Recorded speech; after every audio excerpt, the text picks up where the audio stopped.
Hello guys! How are you doing? How is everyone doing? So good to see you again. Happy Monday. Let's see who we have with us. Eric, how's it going? Sorry I haven't got back to your message yet. I will, I promise. Jovan, how's it going? Matthew, hey guys, I'm doing great. How are you? I swear this last week went by so fast. I feel like we just did the live stream, so I'm really excited to be back because this is one of my favorite times of the week, getting to chat with you guys. And today we're talking about techniques, so actual techniques that we can practice, that we can apply to our practice to start to induce altered states like lucid dreaming. You can also use a lot of these techniques for out-of-body experiences as well. And anything within that realm. As we know, dreaming is a spectrum, so our experiences will be somewhere on that spectrum depending on several variables, but how aware we are, and kind of what we're focused on experiencing as well. But sometimes when you do try to have a lucid dream, you will have an out-of-body experience, or vice versa, which I'd say it's a great time either way. So that definitely happens to me a lot. It seems like when I'm wanting to induce a lucid dream, I get an out-of-body experience and vice versa, which I'm honestly fine with. And that's honestly something that's incredible about this practice, is that the techniques really work hand in hand with each other as far as inducing lucid dreams and having out-of-body experiences. At any point, if my video is like slow or choppy or anything like that, let me know. Last time we had a little bit of an issue with the internet for a second, but we did get it fixed, so just let me know if anything like that happens. Again, if you are here chilling with us, let me know so I can say hello to you, and thank you guys for coming to hang out with me. Soft wind in the trees, the cicadas, the small brook, these are the sounds of the lucid grove. You know it, Eric. You know exactly where you are. And speaking of that, I wanted to create some sort of soundscapes for either this channel or my second channel. Because as we know, dreams have very specific feelings and energies when you're in them, and I want to kind of reflect that in my music that I create on my second channel, but also certain ambiences that you can use during your techniques to actually help you go somewhere, that have certain sounds and, you know, the vibe that you're looking for, and just create different kind of dream worlds that you can go to almost through creating certain ambiances. So I love that we're already in that dreamy realm. I am also getting those gifts out to anybody who won in the giveaway. There were some downloadable things that some people won, and then some people won physical products. So if you got a physical product and you're watching this, know that it is coming out within the next couple days. Yeah, Eric, I'm really excited about it. I'm wanting to play more with the content that I make on both channels, but I also want to kind of put my editing skills to the test in more ways. So I'm investing into that. I'm also working on getting a vlog camera so I can actually take you guys on some adventures, and I could technically do that with my phone, but I want to eventually create really high quality vlogs, almost like documentary style videos, as well, that are shorter, maybe of me interviewing certain people about lucid dreaming, maybe me taking you on a certain journey, whatever that looks like. But I definitely want to create more different types of content. I think that would be really cool.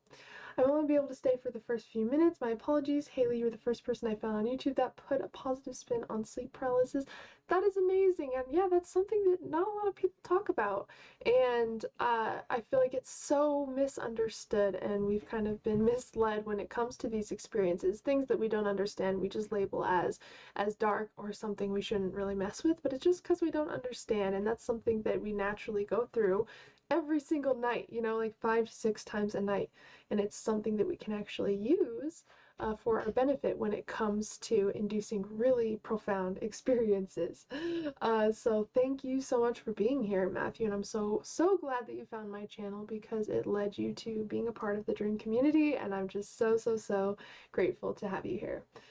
Salt Lake Adventures, you know, yeah, I really wanted to create lots of new content when I get out to Washington, because there's going to be so much more to do, but I have been wanting to explore a lot more of Utah that I haven't got to explore, and I definitely want to take you guys with me and create some cool content for that. So yes, that will be coming. Hello, the Vegan Skeptic, how are you? So good to see you guys. So guys, today we'll be talking about lucid dreaming techniques and some of my favorite techniques that I use, and I would love to hear techniques that you use or the ways that you most often get lucid. That would be really, really interesting to hear.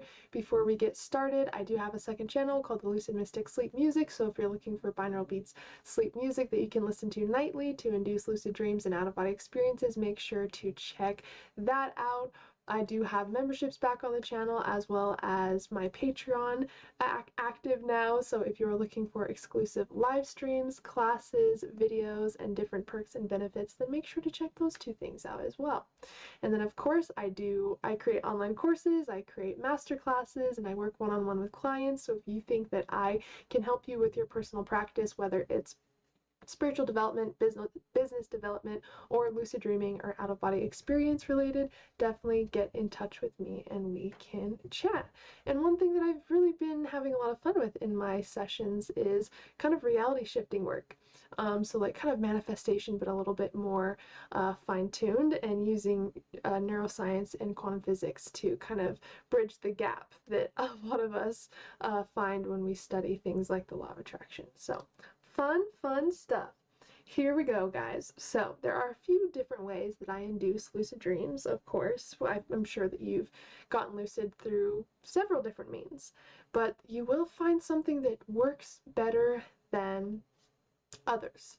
And that's the whole point of trying tons of techniques. You won't always need a ton of lucid dreaming techniques, but it is good to play around, to experiment, to try techniques in different ways at different times, and just try to find the perfect recipe for you and your practice. I will be sharing a couple of the things that I have found super valuable for my practice and the easiest ways that I induce these experiences. Travel on, my fellow dreamwalkers. Thank you again, Matthew, for stopping by. So appreciate it. Always good to see you. So I would love to hear your guys' favorite techniques or methods, hacks, tips, whatever you have that you feel was extremely beneficial to your practice. What is one thing that you found out, or one thing that you practiced a lot that now is a staple in your lucid dreaming practice? Again, it could be a specific induction technique, it could be a specific tea, a mindset, whatever kind of practice you have for me. I would love to hear where you guys are at with that, because it's different for everybody, and I've found that we can really learn from each other and kind of what other people do within their practices. Sometimes it's something that is really efficient and it works, but we haven't thought of that before. So if you guys have anything that you would like to share regarding that, just definitely put it in the chat, because I would love to see if it's something that I do as well in my practice. So the first thing, we're just going to jump right into kind of what has really made an impact in my practice, and you've definitely heard of these techniques, but I definitely recommend trying techniques in several different ways and at different times, when you're feeling a certain way and when you're feeling another way, and when you went to bed early one night and when you stayed up super late one night. You know, you really want to understand yourself, your sleeping habits, how your dreams work, how your body works, how your mind works. And then you can come to your own educated consensus of, okay, this is not helpful for me at all, and this is really beneficial to my practice, so I'm going to double down and do this more and figure out new ways to do this one thing. So techniques are there to help you. They are tools, but you should not be relying, you know, on just like one technique and just like trying to practice that to all hell for like months at a time. You can definitely get better at certain techniques and practice, but you don't want to feel like you're stuck to only getting lucid with one. If you're just new to playing around with techniques and experimenting with that, I would say maybe one technique a week, or one technique every like 2 weeks if you really want to practice, you know, a specific technique. But you can totally get, you know, four practice rounds in a month for different techniques. Cypher, how is it going? So good to see you here. I seem to be having consistent consistently positive results from consciously breathing slowly and repeatedly asking myself after a set length of time, hey, are you asleep yet?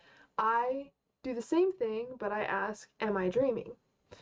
So that's really, really cool. Yeah, I found that technique really works. The breathing really helps settle the mind, kind of calm down the mind. It really helps kind of kickstart hypnagogic imagery, I have found as well. So if you're wanting to play in the liminal state a little bit, I found that helps a lot. And then, yeah, after a specific amount of time, every once in a while, I will ask, am I dreaming? And at first you'll be like, nope, I'm clearly not dreaming. I'm still asleep. You don't really answer it out, loud or even in your head. You just kind of ask and you just observe what's happening. And for the first few times, it's going to be dark. You're going to know you're still not dreaming. You're laying in bed, closing your eyes, repeating whatever. But after a while, you're going to start to question, am I dreaming? And then you start to question it even more every single time you ask yourself, because you start to enter a different state, pretty rapidly while keeping your mind aware as you fall asleep. So I found that technique works for me as well.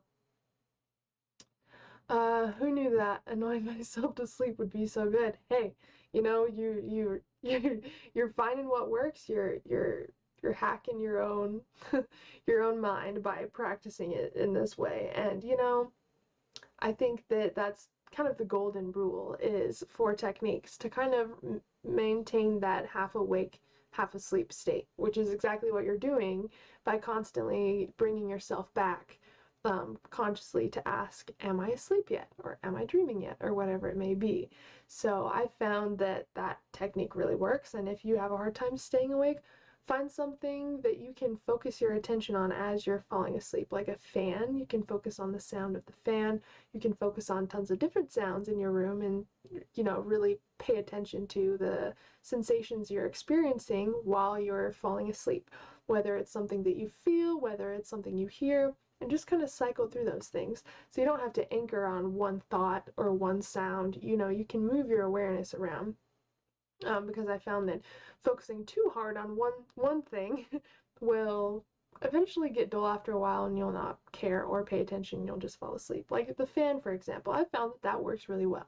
But some people trying to be very focused on the sound of a fan, they get so used to it eventually it doesn't work as efficiently, and they can fall asleep. Maybe it will work for you. That's why I definitely recommend you guys trying out different things to see what works. But I found that kind of cycling through your senses as you're falling asleep really works. And that's kind of the SILE technique, senses-induced lucid dream, which we will be talking about today. I do have a bonus for that technique though, because I found a way that really, really works for me, that I feel could work for a majority of people, because we all relate to this one thing. So we'll get into that in a split second. Just ordered mugwort tea. Hopefully it will help me with lucidity and vividness. I definitely love mugwort tea. It definitely helps with awareness, dream vividness, and it's just like any technique or anything. These are all tools. The dream journal is a tool, a memory building tool, right? We have techniques as tools, we have teas as tools, we have technology as tools. There's a lot more dream technology now for these kinds of things. And so we're all just figuring out what tools work, which ones we like, which ones do what, and I found that mugwort definitely does aid in supporting you to realize you're dreaming, making the dream a little bit more clear, making your dreams last longer perhaps, making them a little bit more colorful and realistic, And I always have mugwort tea stocked up in my house. I usually have Blue Lotus, I have mugwort, there's a couple mixed teas that I have that have a few different things in it, so I'd have to look at those, but I know that one has valerian in it, it has mugwort in it as well, violets, which actually aid dreams, which you wouldn't necessarily think so.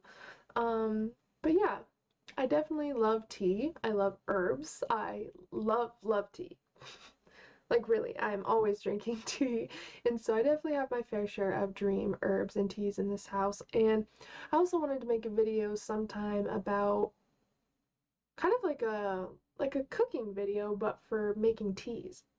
Some of my favorite dream teas that I brew here. So you'll have to let us know how you like it anyways. For me, I would drink it an hour-ish before bed. That would be like one of the last activities that I do before bed is drink mugwort tea while reading a book or writing or watching something dream-related, like a documentary or just something interesting to kind of get your mind thinking. And I found that when you go to bed with, of course, this could be used in not such a good way when it comes to overthinking, but I feel like stimulating your mind in some way with some new information or something you can think on kind of helps you have more brain activity during the night and you dream more because your brain's also processing some new information. So nighttime is my time to kind of relax, you know, rewind, but also unwind, not rewind, but also like read and watch. I have a lot of stuff I like to watch actually on YouTube, and like Gaia, for example, that's spirituality related or dream related.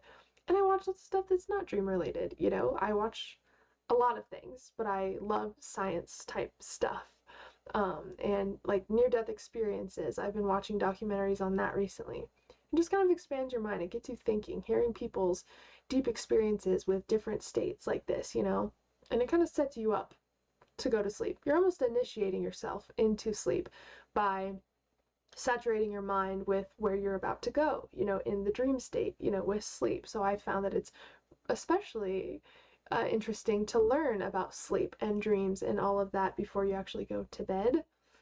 It's like some people that watch a lucid dreaming video or an out-of-body experience video and then they actually have an experience that night. I've had tons of comments like that where they're like, wow, I've never had a lucid dream before. I watched your video, got super excited for it, and I actually had a lucid dream that night. You know, sometimes all it takes is some new information and feeling excited about it, you know? So definitely find a ritual for your mugwort tea if you would like. I found that that is pretty helpful to create, you know, a dream ritual out of it. And I think a dream ritual is kind of like what dream journaling is, you know, we have certain rituals we do during the night, during the day, and so I would just surround your sleep with something dream related, you know, before you go to sleep and as you wake up, which as you wake up should be your dream journal, at least. Hello, Salvador, how is it going? Mugwort honey lemon tea is really good. That sounds good. And mugwort can be kind of bitter. I feel like a lot of dream herbs can be, like blue lotus is bitter. Well, I'd say regular lotus is more bitter than the blue lotus I've tried. Mugwort is pretty bitter, if you brew it really strong. I brew pretty strong tea though. What was the other one that I just made not too long ago? It wasn't African dream root. That's what it was. That's really bitter, but in a weird way. It's like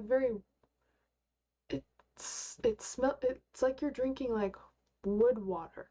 I don't know how to describe it, but it's like anyone who's had African dream root, you know what I mean. But African dream root, it's like, it looks like sticks when you get it. I got red African dream root and you literally, it looks like twigs, like dark red twigs, and you grind it in like a coffee grinder or something, and then you pour water into it, or you pour that in water and you shake it, or you can mix it, but I recommend just putting on the lid and shaking it. And you can shake it vigorously and it creates lots of foam, and that's what you eat from the African dream root. You just take the lid off once it's created tons of foam, and you can just scoop the foam off of the top and eat it with a spoon. And boy, dude, that was hard. I was like, I got this for sure. I've tried a lot of dream herbs and I love tea, so I'm obviously used to drinking more, you know, like earthy stuff, you know, like earthy tones. I was like, totally. Oh, it's so unique, but so hard for me to drink. Eric, I know you got it, and you were able to just to down it.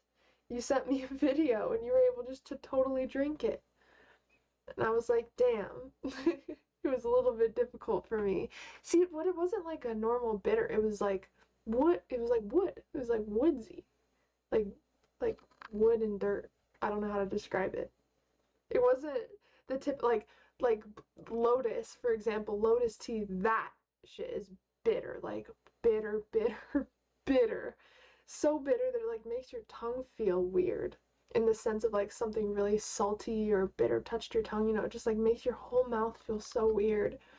And so it wasn't like that, because that's like really intense. But yeah, yeah, it had like, yeah, deeper, darker tones like that. It's like burnt, unsweet chocolate. Yeah. While also smelling river water. Yeah, it was like, yeah. See, it's hard to explain, but I think you did a good job. So normally take a long time to write in your dream journals. I think I could go half a day writing everything. It can, if you do that, if you, yeah, it can. But it's not necessary to write everything in your journals. Pretty much with dream journaling, I mean, if you can and you feel like it and you want to write the whole dream, then totally. I've definitely done that before where a dream was super exciting. I just woke up from it. It was super vivid and I just wrote out, you know, all the detail. Sometimes it would take like up towards an hour or over an hour. And there would just be times where I was in the mood for that. But there would also be times where I wasn't or I didn't have time. And so when it comes to that, you really just want to summarize your dream with the most important parts, you know?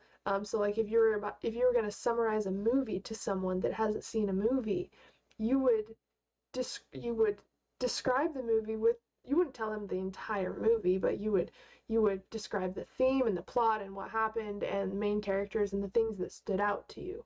That's pretty much how you would approach long dreams that you really don't want to like record every single detail. It is a good sign that you are remembering that much, because obviously dream recall is extremely important in, you know, having a dream practice.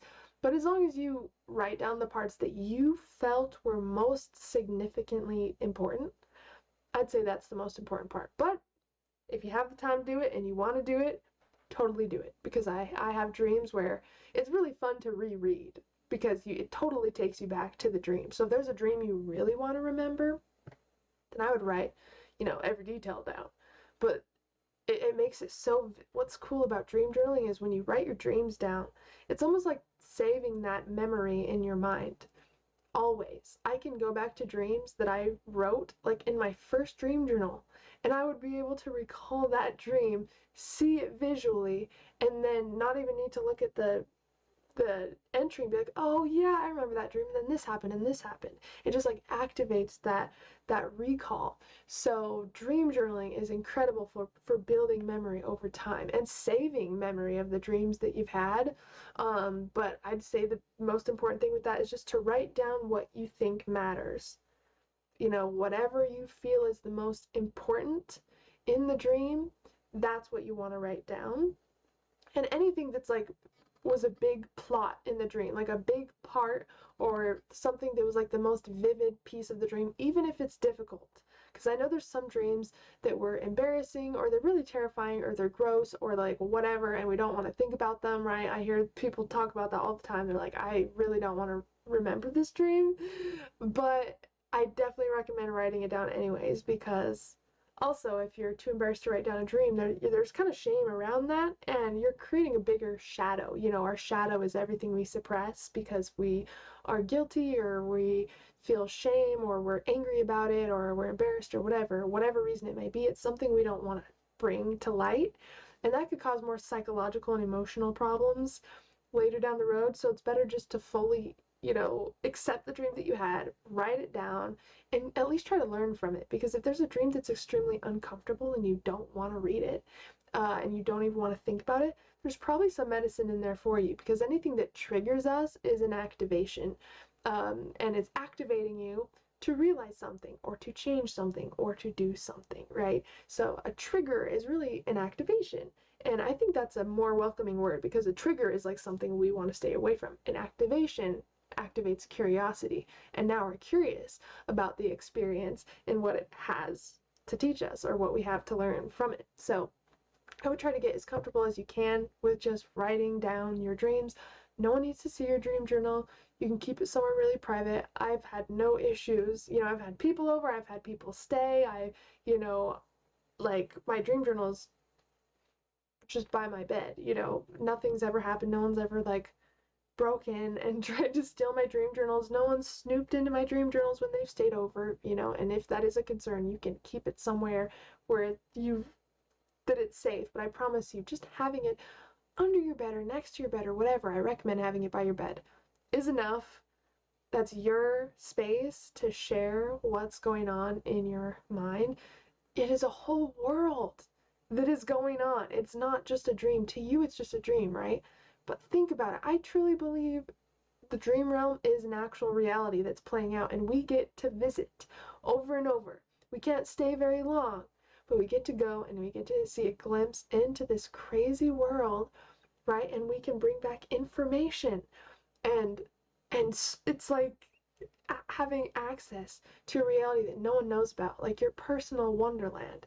And you can meet cool characters there, and you can solve crazy problems, and you can get advice, and you can actually do things there that benefit your waking world, your waking life.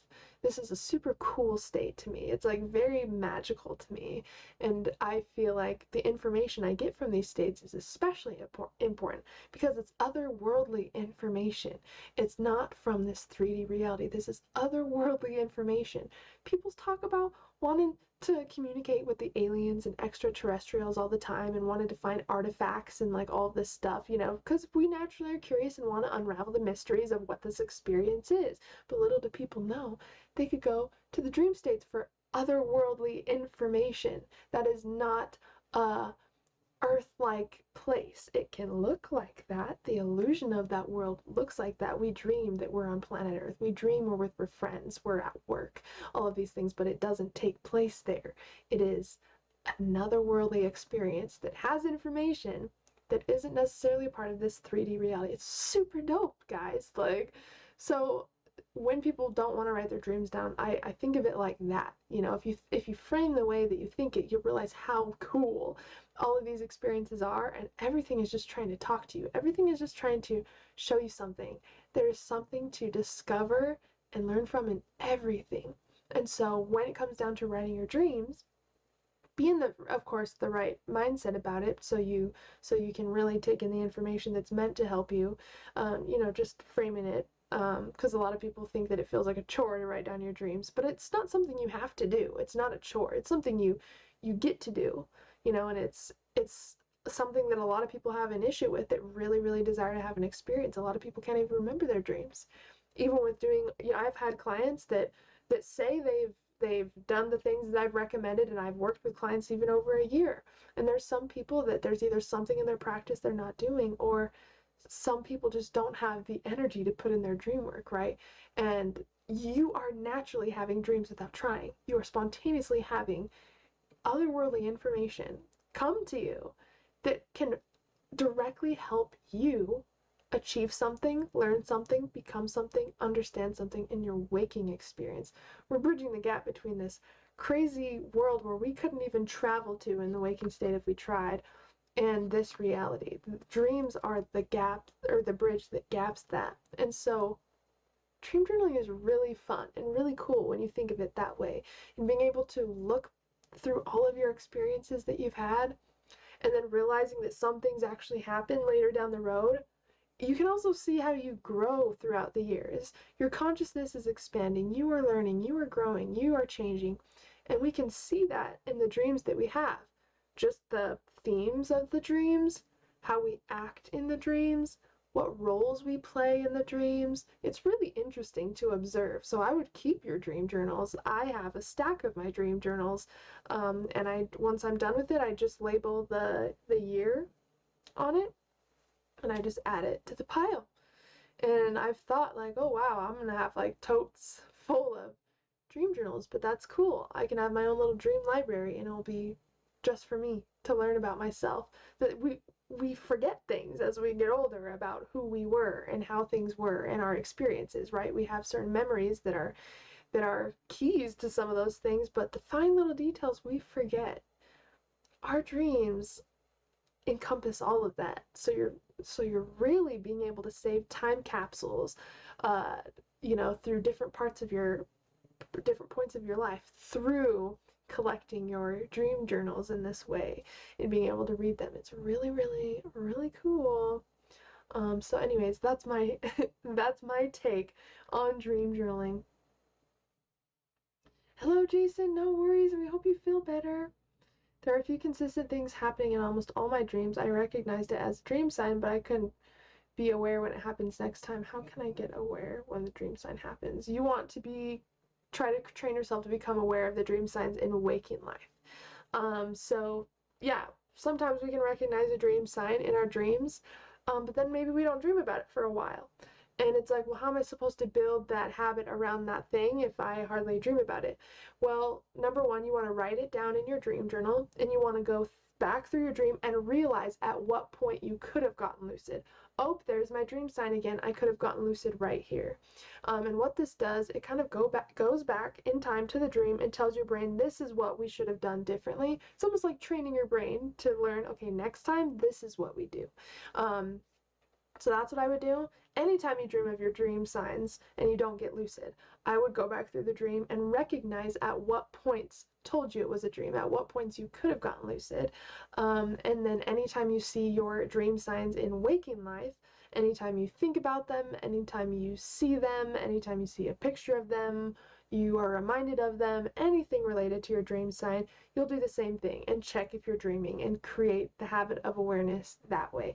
That way you're taking advantage of it anytime it comes up in your dreams, even though it's just after the dream happened in your dream journal, and you're actively building that awareness up during the day anytime you encounter that dream sign in any way. Hello, Amaryllis, how is it going? If you can see these things happening consistently in the dreams, try to tie it back to your waking states. So let's say you are always seeing a butterfly in the dream. When you next see a butterfly and know you're awake, ask yourself if you could be dreaming. Yep, it's just one of those things that takes time and practice to get used to doing. A lot of times we take whatever we call reality for granted. Learning to question your reality safely and consistently takes a special type of observation. Totally, totally, totally agree with all of that, Eric. I think that we just need to bridge the gap between these two states. If we see the dream state as something that only happens around sleep, close to sleep, we don't have to worry about it at all during the day, then we're kind of, solidifying that separation, when really there's reflections of reality in our dream states all the time, right? But there's also reflections of dream states in our reality. So when we find those similarities and we can bring awareness to those moments where we do kind of close the gap between our dreams and waking reality, that's when we can naturally become lucid without hardly even trying, because now it's a natural state, because it's so ingrained into your waking state as well. It's not something that just happens in your bedroom around when you're going to sleep or waking up. It's now a lifestyle. It's now just a part of who you are and how you think and how you see the world. And I think that's truly the key to lucid dreaming. And that's also why, like Tibetan monks, for example, lucid dream naturally, consistently, naturally, because they practice so much awareness and presence and mindfulness during the day that it is a natural part of who they are when they go to sleep. And we've talked about how our dream states, they can bring to light unconscious versions of ourselves or unconscious aspects of ourselves, or just show us what we don't normally see in waking life. It can help us kind of see through illusions. So your dream state will show you where you're going unaware, by creating crazy scenarios and you just being like, cool, like it's showing you little things that you can change during the day and how you can become more aware, so that when we have these crazy experiences in our dreams, we naturally understand that we're dreaming, or we train ourselves to even go into our dreams knowing that we're dreaming. And this is something that Tibetan yogis practice as well, and this is called sleep yoga. Sleep yoga is being conscious, lucidly aware at any point in your sleep cycle. So this is also during deep sleep, which is really, really cool. So it's not just REM sleep that we can become conscious in. We can actually train ourselves to become consciously aware in any state of sleep. And so a lot of yogis will practice maintaining awareness throughout their entire sleeping cycle. And especially even we've experienced this with, you know, having a lucid dream, for example. When the dream ends, you're aware. It's almost like you're awake and you don't know if you're awake because the dream ends, it fades away, and now you're just thinking in like the void is what I call it. It's in between dreams. And you could easily just open your eyes assuming that you're awake, right? But what if you just stayed aware and held still? You would probably notice another dream begin, which definitely happens. You can do what's called dream chaining, which is chain several dreams together back to back. And we can do that if we don't necessarily interrupt the awareness going through this state, right? It would be a lot harder to chain dreams back to back if you woke up and opened your eyes after every lucid dream you had. But if you just laid there, relaxed, didn't move, didn't shift your eyes around, didn't do anything, just was present, you would see yourself go through these different phases of sleep and enter different sleeping cycles. And it's really, really cool. And you can train yourself to maintain that awareness so where you feel refreshed and people think like, oh, that sounds draining. You'd be so tired in the morning. You're still asleep. That's the thing. You can still be asleep. Your body can still be asleep if you're conscious. That's what's so cool. That's what lucid dreaming is. It's where we're asleep. We are asleep, but we're conscious at the same time. So super, super cool. Yeah, dream yoga is incredible, and I've been wanting to talk about that more for sure because dream yoga is so vast and complex, and I've definitely talked about little practices. I just released one to members actually the other day on you know, a dream practice that we don't necessarily consider dream yoga, but actually is very associated with dream yoga. And it's really cool when we start to not just see the lucid dream state as like a fun place, but somewhere where it creates massive impact, like how the yogis see it, you know? That's when I feel like we have really crazy experiences. And we kind of experience whatever we're like ready to experience, you know? If it's your first lucid dream and you just really want to fly around, you're not going to have like this crazy, groundbreaking, like mind expanding experience. You might, but I feel like the dream gives us as much as we kind of expect or desire from it, but it's not about taking anything from the experience. It's about becoming one with the experience and knowing you aren't separate from that. And that's when I think some crazy cool stuff happens. Some of my dreams are like breadcrumbs in reality. They give me just enough information to say, yeah, that happened in a dream, or it makes me feel like checkpoints in reality. Yeah. Hello, knowledge seeker. No, you're totally fine. Thank you for showing up. Thank you for being here. Always good to see you, my friend. I hope that you're doing well. And I'm not sure if you saw, I just wanted to let you know, knowledge seeker, that the live stream, I think you did see the live stream, and the members video for the week is in the group, the Facebook group, because I couldn't post it on Patreon. So just want to make sure my Patreons know. Wake back to bed never works for me. I'm getting so restless if I woke up in the middle of my sleep. I tried adjusting my alarm, but no luck so far. Do wake back to bed in the morning. That works way better because you're not interrupting your sleep. You're still getting pretty much a full night's rest, and you have more awareness to take into your technique. And most of our REM sleep happens at the end of our sleeping cycle, like literally the last half of our sleeping cycle. So for wake back to bed, I actually pretty much get a full night's sleep now, where I'm like pretty aware. Like even when your alarm clock goes off, you're like a little bit awake before it goes off. You know, sometimes it's like that and I still have success with it, but I truly believe it's because I'm not tired in the morning. You know, I've already had all of my deep sleep. I'm a little bit more aware. I'm already in longer REM periods. It just works a lot better all around. So try during the day or at the end of your sleeping cycle. And that's what I've been recommending to a lot of people, is to stop waking up like 3 to 4 hours into your sleeping cycle. You totally could. You know, I've talked about how, you know, our REM periods start at around 4.5 to 6 hours of sleep, our first REM cycle is after like 90 minutes of sleep, but it's so short, it's only like a minute. So that's why you don't want to practice lucid dreaming or astral projection at the very beginning of the night, because you're so tired already.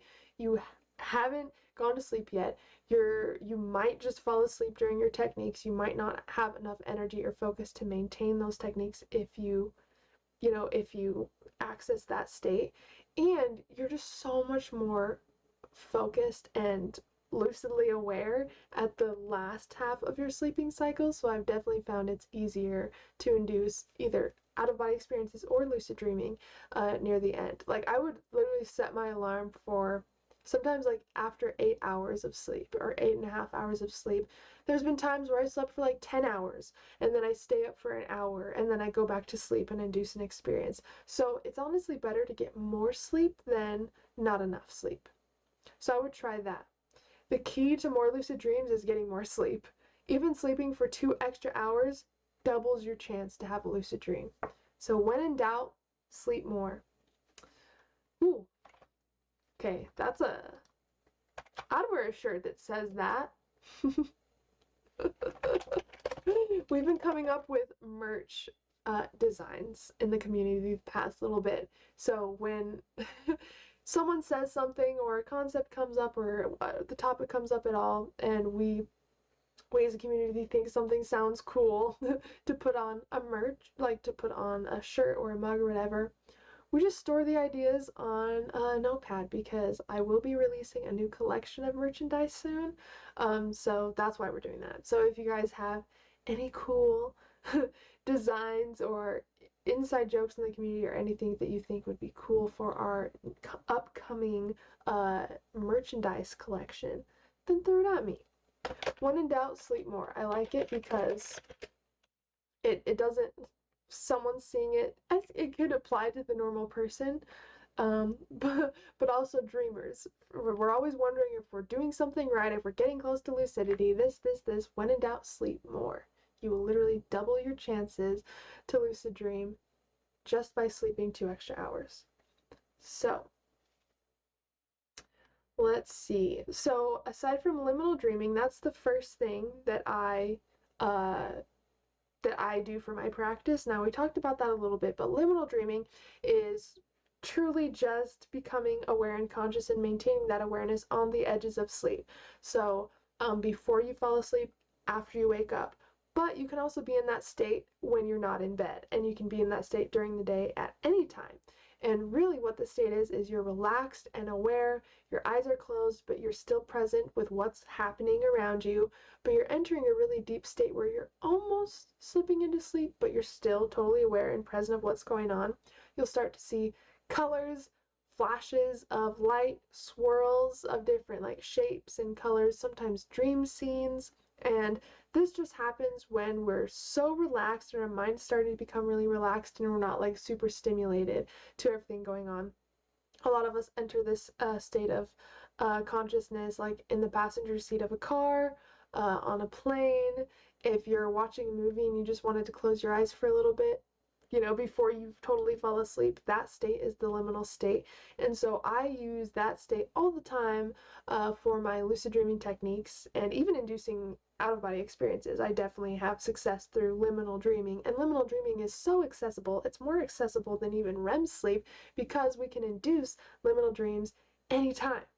All it takes to induce a liminal dream is to literally be relaxed enough that you can be present of what's going on, but your thoughts aren't going constantly. And we can naturally enter that state when we close our eyes and we breathe for a little bit and we just become present of what's going on.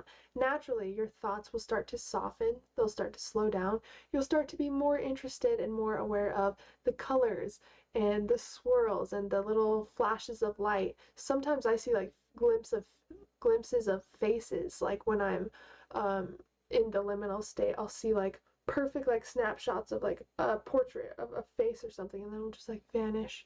And then I'll see something random like a fence, a dog, a pie. Who knows? Who knows in this state? That's the cool thing with liminal dreaming, is it doesn't have a theme, doesn't have a storyline like REM dreams do, Liminal dreams, they're just like free-flowing thoughts and free-flowing information. And this state is really good for solving problems. It's really good for activating creativity. It's really good for anxiety and depression. It's such a powerful creative state. And again, we can access it so easily. And I've even walked you guys through it on a live stream before. It only takes, you know, a couple of minutes to get into that state, and the deeper you are in that state, the more visual hallucinations you see, and more sensations you actually get to experience in this state, and more information you actually are presented with. There's so many things where there's something in my life that I can't figure out. Maybe it's a recipe. Maybe it's as simple as a recipe. I don't know how to make something, or something broke and I'm trying to figure out how to fix it, or whatever it is. There's something I'm trying to figure out. I will go into the liminal state for a few minutes, just completely relax, and all of a sudden the idea will come to me, like, totally random, unprovoked, and it's because I just accessed the right state of consciousness. We can't access our most brilliant ideas when we're so stimulated by the environment, because we're in beta brainwave throughout the day, which is like hyper stimulated, almost to like the stressful level. Even if it's unconsciously, like right now, a lot of us are probably, a lot of us, you guys watching this are probably in alpha, because you're aware and alert, but you're like relaxed, right? But beta is like how we are when we're like doing normal day-to-day things. We're so stimulated going from one thing to the other. Of course we can't have creative, inspired ideas during those times, because your brain feels like it has no room to take in more information, or no safety to be able to create ideas, you know. And so the state of consciousness you're in totally impacts not only how you feel and what you're thinking, but your ability to relax and actually induce dreaming experiences like this. So all it takes is you to be in a place where you feel you can relax, you know, like you're not in danger, and you just close your eyes and you just become aware. To make it easy, just close your eyes and just think about what you can hear around you. Just start with that. Think about all the individual sounds you can hear. And experiencing life in that way is actually really beautiful. Closing your eyes and literally just using what you can hear to kind of shape the moment of what's happening. And eventually you will start to see visual things, and they will start to get more geometric, more colorful and vivid. And this is how I induce a lot of my lucid dreams, actually. I'll enter this state, like even in the middle of the day, I'll just lay on the couch, put on some like cool music or something. And a lot of the time I just use like my sleep music on my second channel, because it's super like ambient and just like calm. It's not like crazy instruments or people singing to the point where I like want to sing along or something. It's just like chill and like floaty.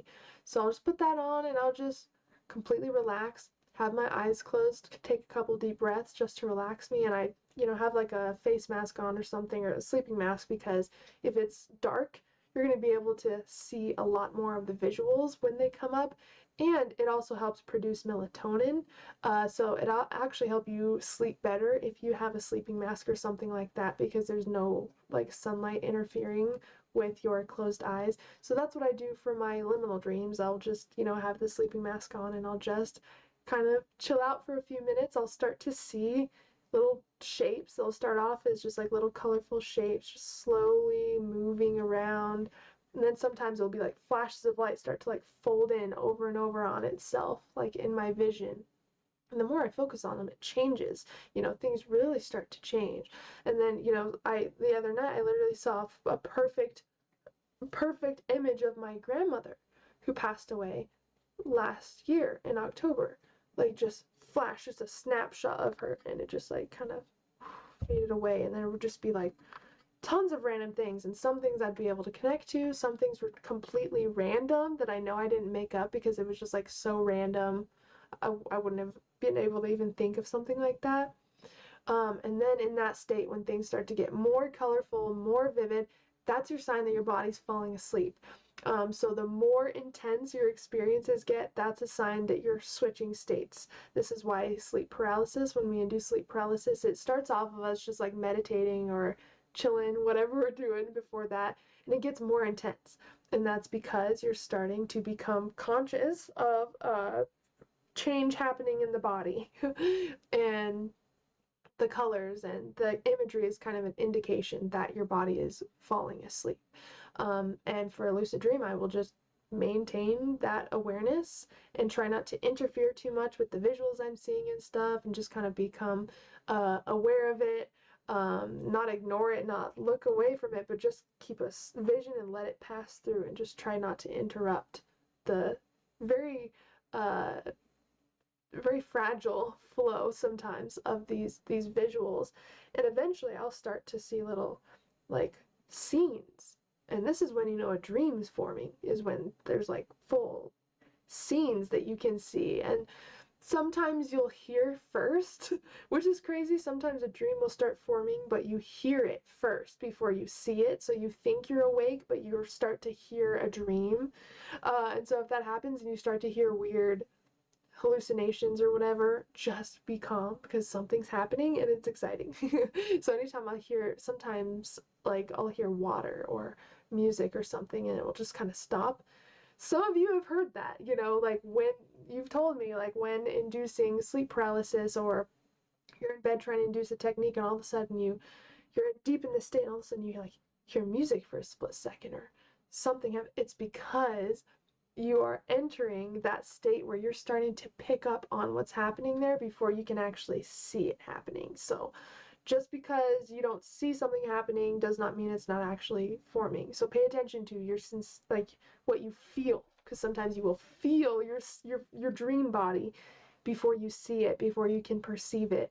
And so the liminal dreaming is like a gateway to wild, pretty much, is how I use it.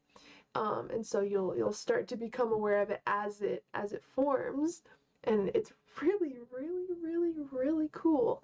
And because you're using liminal dreaming to induce a dream, you're getting kick-ass at wild, because wild is like one of the more complex kind of advanced techniques, because it takes so much awareness and focus and concentration. But if you use liminal dreaming, you're practicing maintaining this focus on the edges of sleep and allowing strong imagery to form without interrupting it. That's a sick skill to have if you're in the dreaming world, or if you are a lucid dreamer. That is the best skill that you can have for techniques. Even like in dreams, this could be the best skill, because of all your practice with liminal dreaming and maintaining this focus and awareness, you're going to be able to have so much more control in your lucid dreams as well, because you're so focused and because you're so aware. And it's also going to make your out-of-body experiences easier as well, because even one distracted thought could end the whole experience. And this will also help you practice that over a period of time, to where you're used to putting your focus on something, staying calm, relaxed, and aware. Like what liminal dreaming allows you to build, the skills that allows you to build, it's perfect for lucid dreaming and out-of-body experiences. So that's kind of the liminal dreaming piece that I do. And again, like you can do that during the day at any time. You do not need to be in REM, but it's the best way to induce a wild, in my opinion. Hello, Merrick, how's it going? Hello, everyone that's joining. Xavier, I am so grateful you guys are hanging out with me. So let me know if you guys have had a lucid dream or a liminal dream or anything like that. Again, it's so easy. I do have videos on liminal dreaming on my channel, so definitely check those out if it helps you. The next technique that I do, it's 3 combined together. So it's wake back to bed, wild, and mild combined. And this is what I mean by like experiment, play around, try tons of different techniques, figure out what you like, what you don't like. I found that I can, if I wake myself up, again, this is, now it's kind of at the end of my sleep cycle. So maybe after almost a full night's sleep, you'll play around with it. And sometimes after a full night's sleep, literally don't even set an alarm, wake up, stay up a little bit, maybe like an hour or 2, and then do this. So you can really play around with the times. But for those of you struggling to wake yourself up in the middle of the night, you probably have more success during the day or at the very end of your sleep cycle. So maybe try that when it comes to your techniques. But I will wake myself up. And then I will wait at least 15 minutes, but sometimes like 2 hours to lay back down. and then I will kind of enter the liminal state by just focusing on my senses and kind of going through the process I just talked about with liminal dreaming.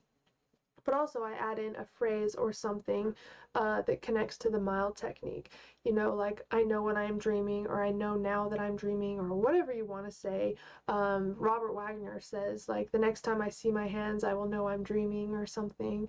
You can create whatever kind of affirmation you want.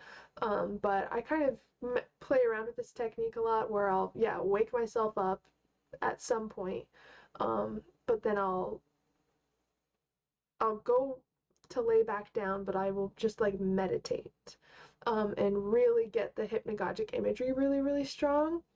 And then once I'm at that point where it's really strong and I'm starting to feel like I'm falling asleep or something, then I start to repeat an affirmation at that point, until I fall asleep. So I have this kind of process with those specific techniques, but really I just play around with it. But definitely liminal dreaming and doing it during the day is when I've had the most success. And of course I do have neighbors. I do have a whole, I'll have to show you guys my room. I've filmed in there, but I'll have to show you guys my actual setup in there, because I have my supplements all next to my bed. I have all my different dream journals, like my dream journal, my dream planning journal. I have a couple dream books. I have dream herbs, and I have like lavender hanging by my bed. I also have, you know, my oils. I have a dream altar by my bed. So people have like money altars and stuff like that. I have one for my dreams. And then I have, you know, my earplugs if like neighbors are too loud or something, and then all my different like eye masks, sleeping masks. And I just kind of try to create a state that, or a place that really supports my dreams. And so when you create an environment that allows you to feel relaxed and excited and gives you what you need in order to have, you know, a good experience, or to aid you in creating a good experience. For example, just all the random stuff that I have, you know, for my dreams in my room. It's almost like intending to have an experience. When you set up the environment, you know, you plan out the time that you're going to do it, and you take your time doing it. Like, you actually lay down and meditate, and you have phases you go through. Like, okay, I'm going to completely relax until I start to see those really strong colors and visuals. Once I see those and I start to feel myself falling asleep, I'm going to repeat this affirmation, you know, and then once I feel sleep paralysis, if that happens, I'm going to do this. You want to have it planned out, because there will be times where you actually get into sleep paralysis or something, and you're like, oh my god, I don't know what to do. I did not think I was going to get this far. I've never had sleep paralysis doing this before. I did not think it was going to work. And now you're just screwed, and now you're stressed. So I would, whatever method you're going to do, I would plan out what it looks like and set up your environment, and actually take your time doing it, and don't try to like rush it or force it to happen in a certain amount of time. Like, if you are on a time limit, don't do it. Because I would never be able to relax with the time limit, even if there was something in like 4 hours or 5 hours. No, I have to have nothing in my schedule for the rest of the day, and then I can relax, because you don't know how long it's going to take to induce an experience. You really don't. What is the best herb for sleep? If you're trying to fall asleep, it can change depending on who you are, but I love like lavender, and I love valerian root. Valerian root is like the best for, lavender helps me relax, and I put lavender oil like on my pillowcase and stuff. Valerian root is for when you feel like you will not be able to sleep. It's like a sleeping pill, but a natural sleeping pill. It's a really cool dream herb that really aids in dream recall, sleep, like deep sleep, but also stress relief and stuff like that. So I'd say valerian root for like getting to sleep and stuff. The next technique is that I've found success with is 𝑠ILD, so it's senses-induced lucid dreams, but it's not just using your senses. This is the one that I said has a little twist, because I get lucid with music. Music helps me maintain my awareness. Now with the 𝑠ILD technique, senses-induced lucid dream, you basically lay down and you cycle through your senses. You know, at first you look at what you can see all around you, you look at all the textures, and you do that for maybe 30 seconds to a minute. Then you cycle to what you can hear, and you literally go through each thing you can hear, and then what you can feel in your present environment around you, and you cycle through, and you're getting very used to these strong senses that you're taking time to become aware of. That's the point of 𝒖𝒓, is to get really hyper focused in on what you feel, what you see, what you hear, and just your overall senses, because when you go into the dream state, they will change, and you will become aware of that change, and that will hopefully spark lucidity. That's the point to 𝒖𝒓, is to be super hyper focused and aware of all of the sensations happening, and then when you actually get into the dream, those sensations obviously change to some extent, and that should cause lucidity. That's kind of, you know, it works, but we can tweak it. So I decided to play around with this technique because some of us, we can do that for a little bit, but maybe over time you just start to go unconscious, or maybe you're not taking it so seriously on your like 4th round going through your senses. You're like, who knows? We can get distracted or bored or whatever it is during techniques. But for me, I found that repeating music in my head helps me stay aware for longer, and it's really good for focus, and it's interesting because you really start to hear the song playing. So choose a song that you can like hear in your head, like that you know really well. You can hear every little part of that song, all the instruments, everything in your head. You will start to actually hear that song playing in your waking environment. And I found that we don't really focus on I mean, we focus on like sound in this technique, 𝒖𝒓, but we can go so much deeper with it because so many of us have a deep connection to certain types of music, and a lot of us have so many songs that we have memorized. And I've found that going through them and like being your own radio in your head and actually going through the full songs, you eventually start to hear them, and you're like, okay, am I like falling asleep? What's going on? Or is that just how loud my head has gone? You start to really hear them in your environment. And I found that it kind of helps you figure out where you're at in the stages of your technique, because the music, you will eventually hear it out loud and you don't even have to think about the song anymore.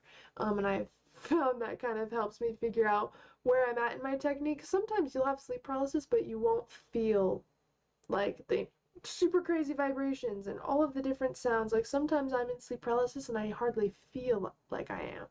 So having a song that I'm repeating, or going through different songs in my technique and just seeing how they change over time, that helps me get lucid.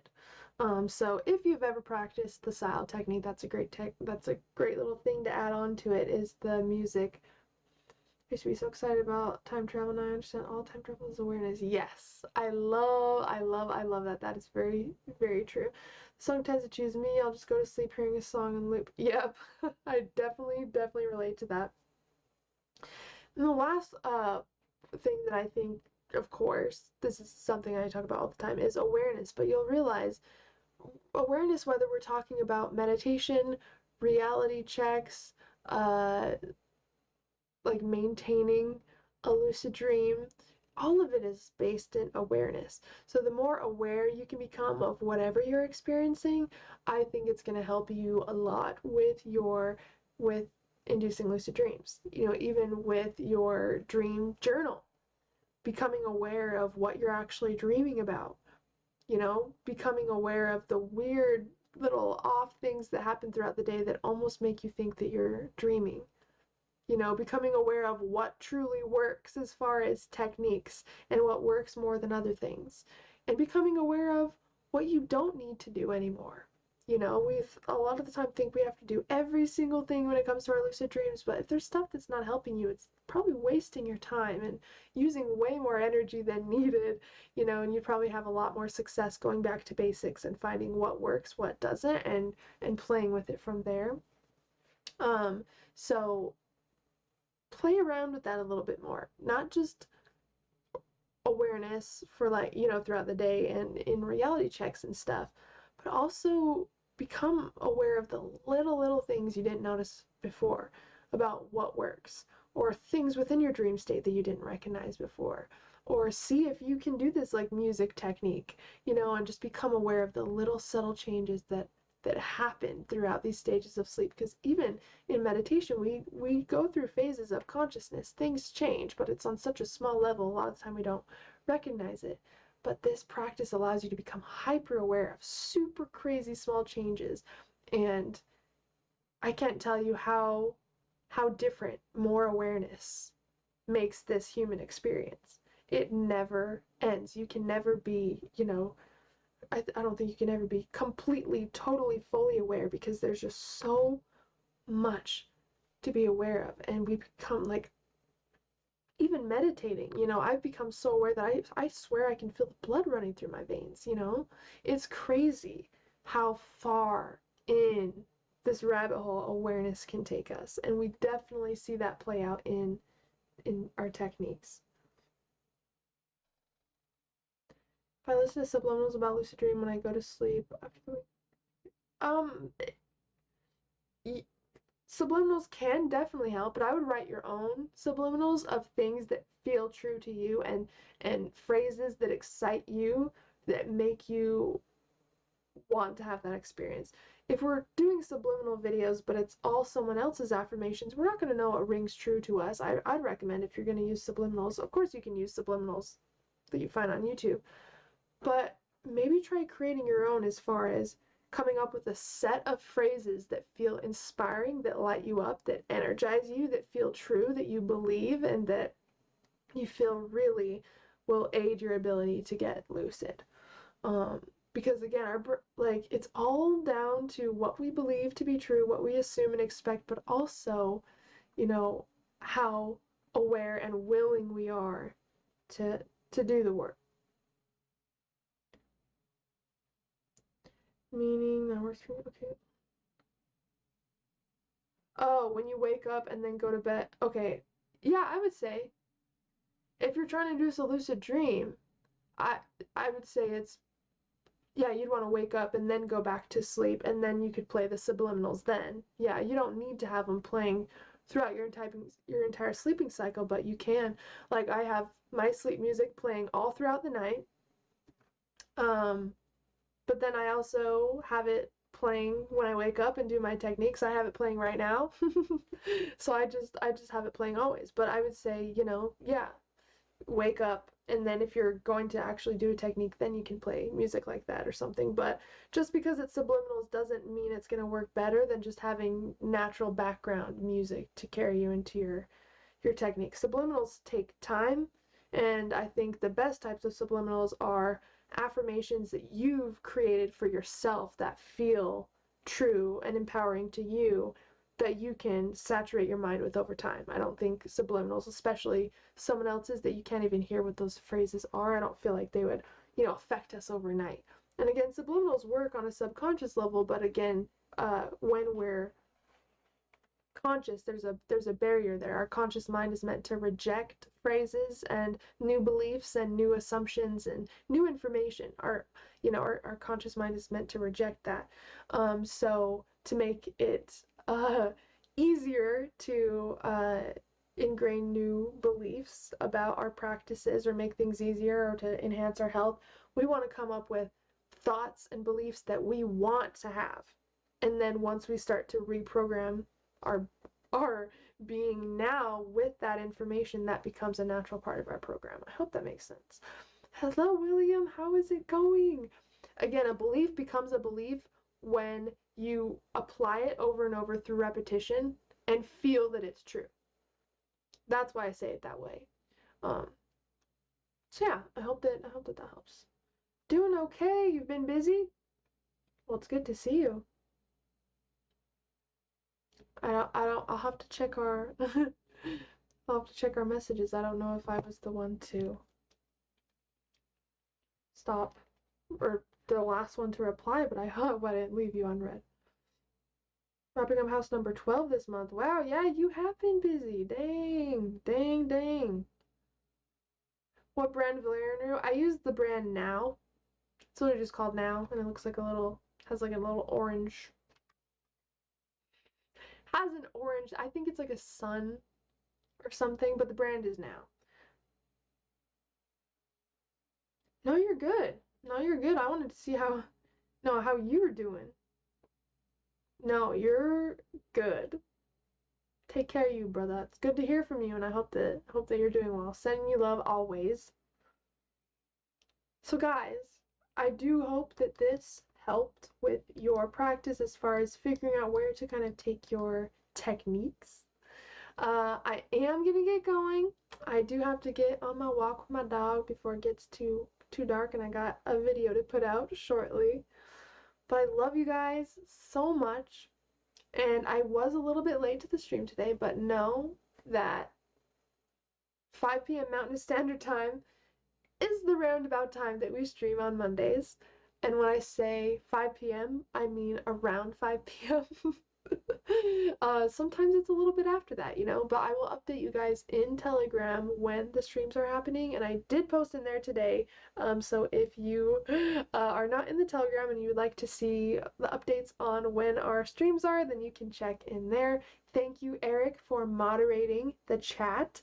We love you so much. We appreciate you. Very, very glad that you are here, helping out and just being such a good member of this community. Thank you, thank you.